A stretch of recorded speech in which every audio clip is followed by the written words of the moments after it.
చిత్తూరు పట్టణం నడిబొడ్డున ఉన్నటువంటి థియోసాఫికల్ సొసైటీ ట్రస్ట్ భూముల వ్యవహారం రోజుకొక మలుపు తిరుగుతుందని చెప్పాలి. అయితే ఈ థియోసాఫికల్ సొసైటీ భూముల ఆక్రమణ గురవుతుంది.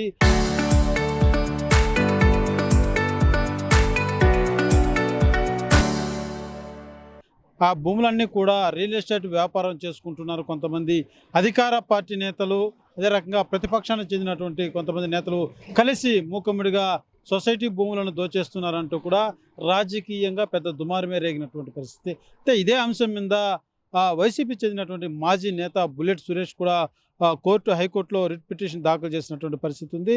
అయితే ఈ రిట్ పిటిషన్ దాఖలు చేసినటువంటి నేపథ్యంలోనే 2 పర్యాలు కూడా వాయిదా పడినటువంటి నేపథ్యంలో తర్వాత హైకోర్టు కలెక్టర్ని జూన్ 30 తారీఖు వాయిదా చేస్తూ ఈ 30 తేదీ లోపల పూర్తిగా దర్యాప్తు చేసి నివేదిక ఇవ్వాలంటూ కూడా జిల్లా కలెక్టర్కి హైకోర్టు సూచించినటువంటి పరిస్థితి. అయితే ఈ యొక్క థియోసాఫికల్ సొసైటీ భూములు అన్నది కూడా దాదాపు గతంలో 3 ఎకరాలు ఉండేది. అయితే గతంలోనే రెవెన్యూ అధికారులు సర్వే నిర్వహించినటువంటి నేపథ్యంలో 1 ఎకరా నీట మునక ప్రాంతంగా కూడా గుర్తించడం జరిగింది.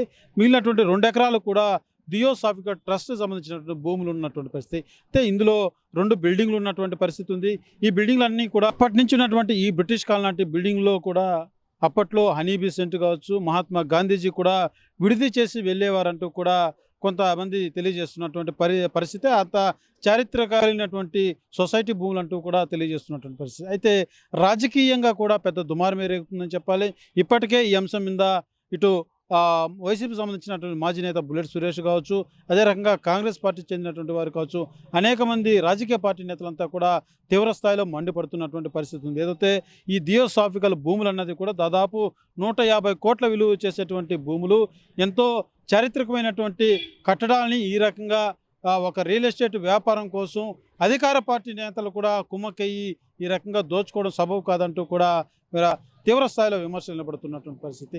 అయితే ఇప్పటికే చిత్తూరు మున్సిపాలిటీ అధికారులు కూడా కంప్లైంట్ ఇవ్వడం జరిగింది. దీని మీద ఎంక్వైరీ కూడా జరుగుతున్నటువంటి పరిస్థితి. అయితే హైకోర్టు కూడా జూన్ 30 తారీఖు వాయిదా వేసినటువంటి నేపథ్యంలోనే ఈ థియోసాఫికల్ సొసైటీ భూముల వ్యవహారం సంబంధించి కూడా పూర్తి స్థాయిలో దర్యాప్తు చేసి నివేదిక ఇవ్వాలని కోరినటువంటి కోర్టు కూడా తెలియజేసిన నేపథ్యంలో ఈ భూములు ఏదైతే కబ్జా చేస్తున్నారా, లేకపోతే ఆ రికార్డులన్నీ తారుమారు చేశారా, దీనికి సంబంధించి ఎలాంటి విషయాలు వెలుగులోకి వస్తాయి, కలెక్టర్ ఆధ్వర్యంలో ఎలాంటి దర్యాప్తు సాగబోతుంది, ఎలాంటి నివేదిక కోర్టుకు సమర్పించబోతున్నారు, వాస్తవాలు ఏమిటి, అసలు వాస్తవాలు బయట వస్తాయి రావా అన్నటువంటి ఒక ప్రశ్న మాత్రం రాజకీయ నేతల్లో మెదిలాడుతుందని చెప్పాలి. అయితే ప్రధానంగా రాజకీయంగా కూడా ఇది ఒక పెను దుమారమే చెప్పాలి. ఎందుకంటే చిత్తూరు పట్టణం బొడ్డున ఉన్నటువంటి ఈ యొక్క భూములనేది కూడా చాలా విలువైనది, కోట్ల రూపాయలు విలువ చేసేది.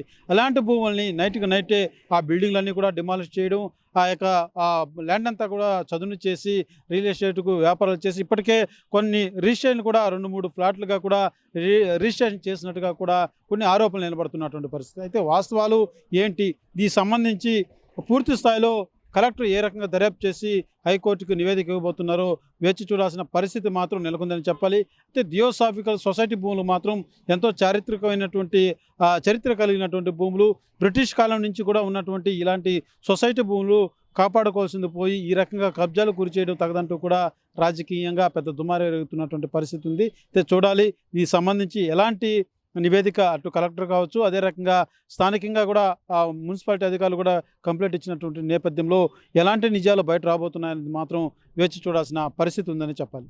కెమెరా పర్సన్ కోటితో సురేష్, RTV, చిత్తూరు.